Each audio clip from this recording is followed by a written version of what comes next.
Good morning and good afternoon, everyone. First of all, I would like to express my deepest gratitude to all of you for being into the channels today and allocating your valuable time to watch this comprehensive academic presentation. My name is Elsa Natasha, and I'm a student of the Economics Department at Universitas Andalas with student ID number 2510512060. This video presentation represents the analytical of our group work, and I'm honored to represent Group 2 to break down our empirical findings for you today. In this extended digital seminar, we are going to unpack the raw mechanism of consumer sensitivity.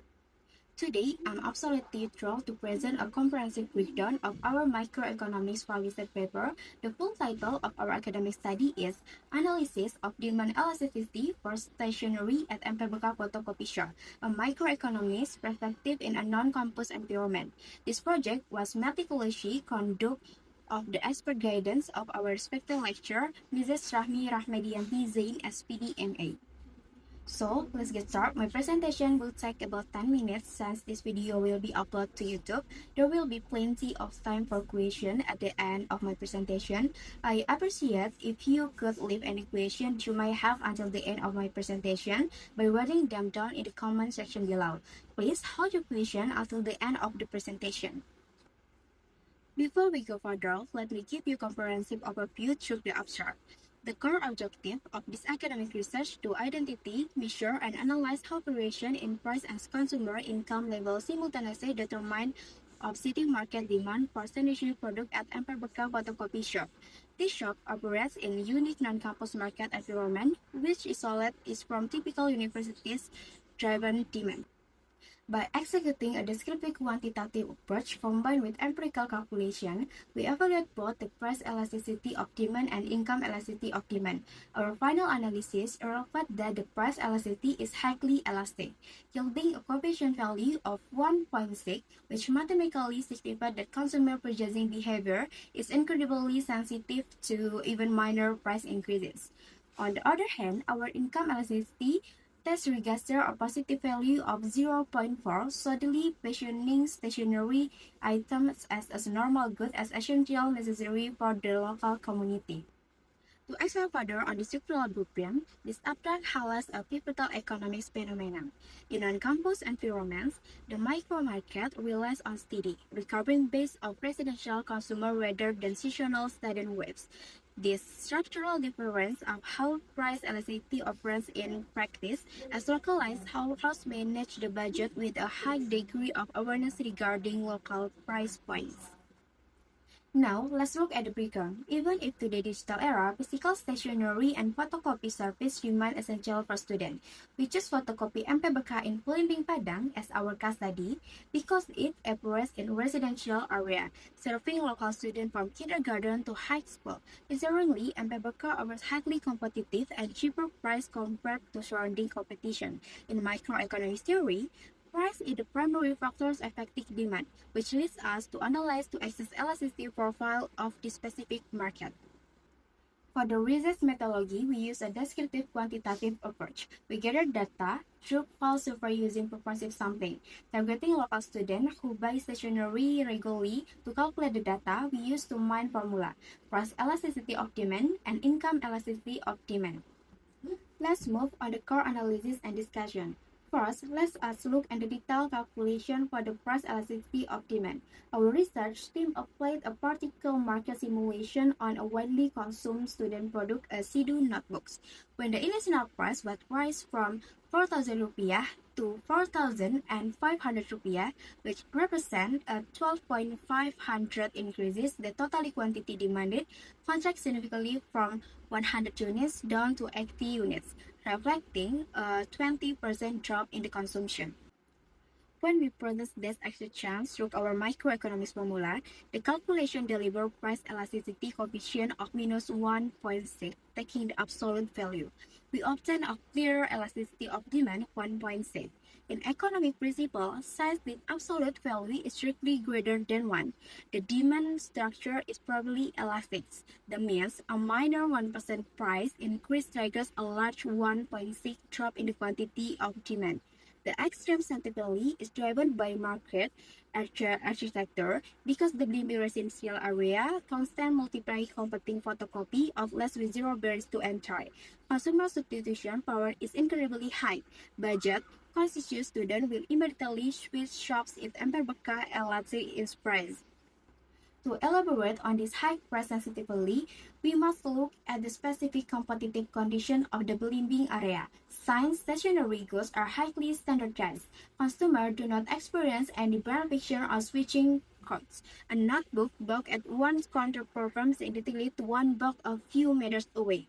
Consequently, any upward deviation in price by empirical function is a direct signal for consumers to exercise their market freedom and purchase from neighboring vendors, making a continuous price monitoring vital for survival.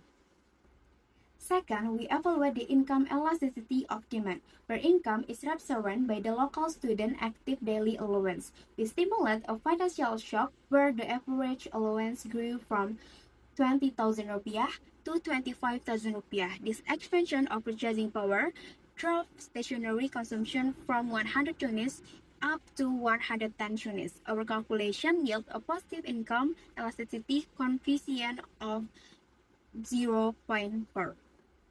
Because the coefficient falls safely between 0 and 1, stationary items as MPBK are mathematically categorized as a normal good or essential necessity.